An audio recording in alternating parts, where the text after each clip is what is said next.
This is the new Infiniti QX80. It's got a big, bold new design that's going to turn some heads. It's got a powerful engine. And for 2025, it's finally getting this feature that other brands have had for a couple of years. And now Infiniti has it. And this is the first and only vehicle in the Infiniti brand to have that feature. And in this video, I'll tell you what I like and don't like so that you have a better idea before you go shopping for these things. Now, this specific QX80 is the top trim called Autograph. The QX80 starts at $82,450, but this Autograph breaks the six-figure mark at $100,645. And this one that I'm testing comes in a little over $114,000 after delivery, but before taxes. And if you're shopping for large three-row luxury SUVs breaking the six-figure mark, then you should also take a look at the Cadillac Escalade and the Grand Wagoneer, both of which I've reviewed before, and you can see the links in the description box. Now let's start with the outside because Infiniti has just made the QX80 look good. Infiniti is doing a completely new design language and they're starting with the QX80.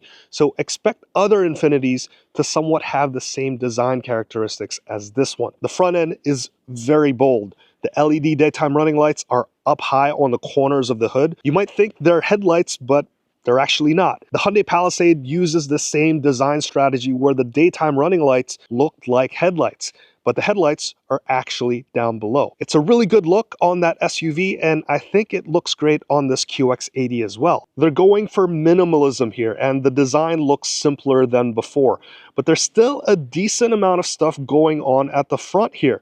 This car does come with some very helpful driving assistance systems that I'll talk about later, but a lot of those sensors reside in some of these panels. Now below the headlights, you'll find some large cavities, and that is most likely to improve the aero of the car so that the wind goes around the wheels and probably provides some additional brake cooling. And front and center, the Infiniti logo will light up at night, and this is a trend that we're seeing more often with luxury brands. And this logo has a more three-dimensional look that's enhanced when it's lit up. On the side, the two-tone paint scheme really pops, and you can only get this on the Autograph trims. The paint for this one is called Radiant White and Black Obsidian. This model gets 22-inch gloss black wheels. There are side vents that extract heat from the engine bay. The door looks flush, but there are door handles that will pop up. That's very Range Rover-like. There are some handy steps to help you get in. This car is equipped with air suspension so it can lower for better access by 2.8 inches, and it can also increase by 2.1 inches for more ground clearance. And then at the rear, you get a series of LED lights that span across the back, and just like other brands, Infiniti has ditched that Infiniti logo and instead spelled out the brand right across the back. Inside, the QX80 gets a pretty modern redesign, and it follows the trend that lots of brands are taking on, and that's the multiple screens on a single panel, a design that Infiniti calls monolith style. It's composed of very large 14.3-inch displays for your instrument cluster and also for your infotainment system. The displays look pretty good and the UX looks like it belongs in a luxury car. Though I do think it's a bit disappointing that they couldn't have seamlessly joined the two screens together. The Genesis GV80 was able to pull it off and it looks magnificent. And with that seam over there, the placement of the gauges start to look a bit odd considering the instrument cluster isn't centered on the screen. So for people with OCD, this might just drive them nuts. Down in the center console, you have another 9-inch screen, and this one is for your climate and drive mode controls. Sadly, the screen doesn't look quite as high-end as some of the other ones. It sort of looks like a cheap tablet. If this came with an OLED screen with better black levels, it would add to the luxury feel of the car. In fact, if all of these screens were OLED, it would look even more organic to the design of the car. They have kept some important physical controls like your volume dial and also your seat buttons, and then down below the screen you have your controls for the 9-speed automatic transmission, and to the side you have your ride height control and also the camera control for the 360-degree camera system. The steering wheel is quite nice. I love these two-spoke designs because it makes the 6 o'clock portion of the steering wheel completely open. You still get actual physical buttons, and there's a toggle to switch between which screen you're controlling. So right now this is the left screen, and then you could toggle it to the right screen. And then there's a scroll wheel that acts like a cursor for whatever's on your infotainment system or your digital driver display.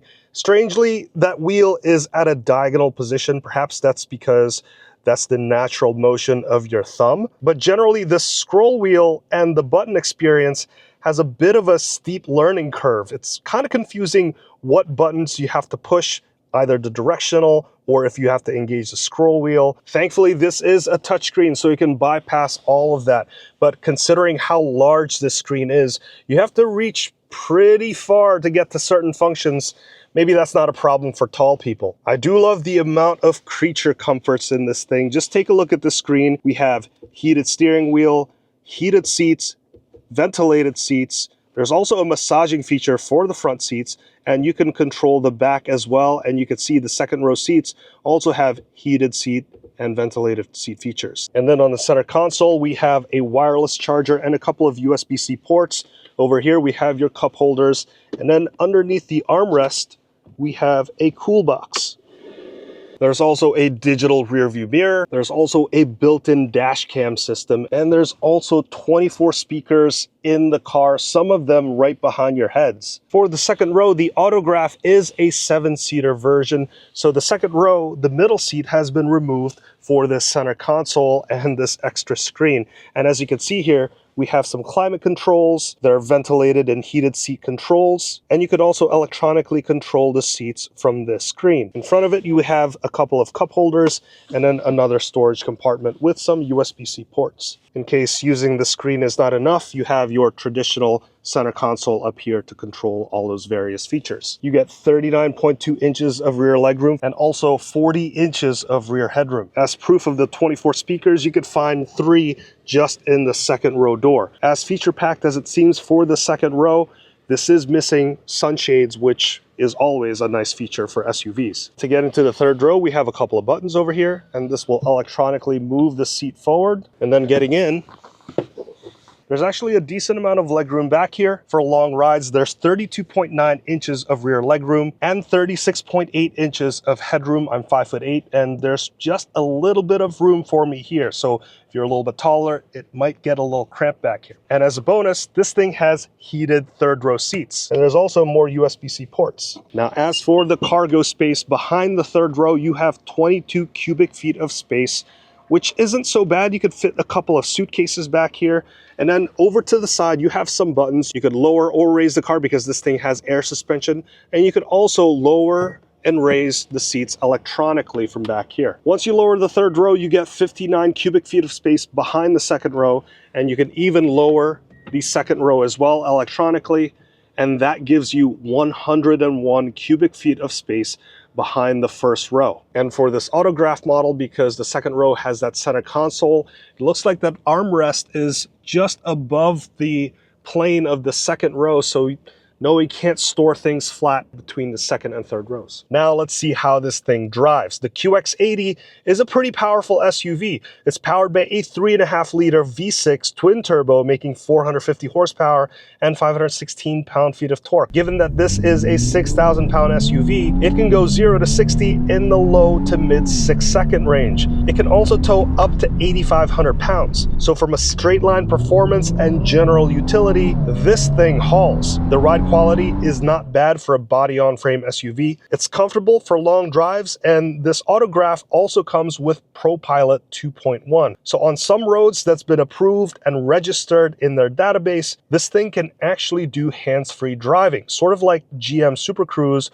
or the Ford Blue Cruise or some Tesla cars. Now, perhaps it's just my experience, but I find that the database isn't as large as the GM Super Cruise or the Ford Blue Cruise. So some highways is still not registered. So this experience so far is going to feel pretty limited, but when it is on, it's pretty fantastic. You just have to keep your eyes on the road, as there are sensors inside to make sure that you're behaving and not falling asleep or being distracted. So generally, the ride quality is good. However, if the roads aren't great, the ride does suffer a good bit. Every bump and pothole can be a jarring experience. And as for the handling, generally, it's also typical of large body on-frame SUVs. They're not great on back roads, they feel heavy-footed, and there's also a lot of body roll. This is also compounded by how bad the steering feedback feels.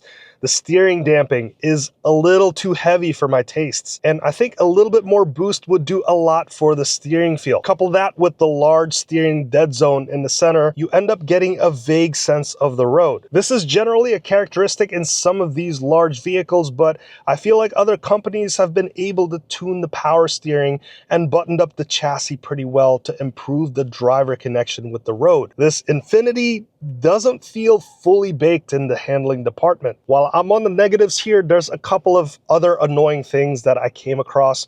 If the full featured ProPilot Assist isn't on and you're just using the typical lane keeping system and the adaptive cruise control, the system doesn't seem to have the same kind of refinement. Sometimes it feels a little too conservative, where it will do some phantom braking if a car just barely looks like it's going to veer into your lane. Also, considering the physical size of the car, you'll be triggering your lane departure warning system a bit more often than other cars.